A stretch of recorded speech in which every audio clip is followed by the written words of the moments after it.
اعوذ باللہ من الشیطان الرجیم بسم اللہ الرحمن الرحیم الحمدللہ رب العالمین والصلاة والسلام علی اشرف الانبیاء والمرسلین اللہم عجل لولیک الفرج۔ عزیزان گرامی قدر، آج پھر ایک اور کیوں کے ساتھ آپ کی خدمت میں حاضر ہوں۔ آج جو کیوں ہے وہ اس طرح ہے کہ اللہ تعالیٰ جب عادل ہے اور وہ سب کو برابر رکھتا ہے، وہ منصف ہے، تو پھر اس نے مجھے نبی کیوں نہیں بنایا؟ آدم علیہ السلام کو نبی کیوں بنایا؟ عیسیٰ علیہ السلام کو، موسیٰ علیہ السلام کو، دوسرے انبیاء کو نبی بنایا اور مجھے نبی کیوں نہیں بنایا؟ عزیزان گرامی قدر، تھوڑی دیر کے لیے سوچیں کہ اگر ہم سب نبی ہو جائیں تو پھر امت کون ہوگی؟ پھر نبی کا فلسفہ ہی ختم ہو جائے گا۔ نبی تو امت کے لیے، جب ہم سب نبی بن جائیں گے تو امت نہیں رہے گی۔ اگر ہم سب نبی بن جائیں گے تو ہدایت کس کی ہوگی؟ کس کے لیے آ رہے ہیں ہم لوگ؟ ہم نبی کس کے لیے بن رہے ہیں؟ کس کی ہدایت ہونی چاہیے؟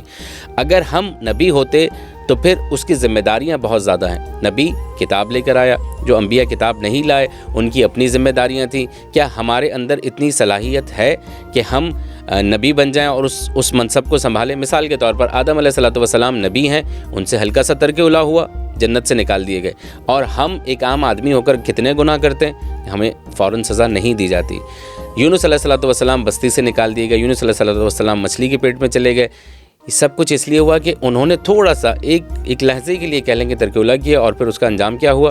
ہم کتنے گناہ کرتے ہیں اور ہم گناہ پہ گناہ کرتے چلے جاتے ہیں اور وہ عطا پہ عطا کرتا چلا جاتا ہے، تو بڑا فرق ہے۔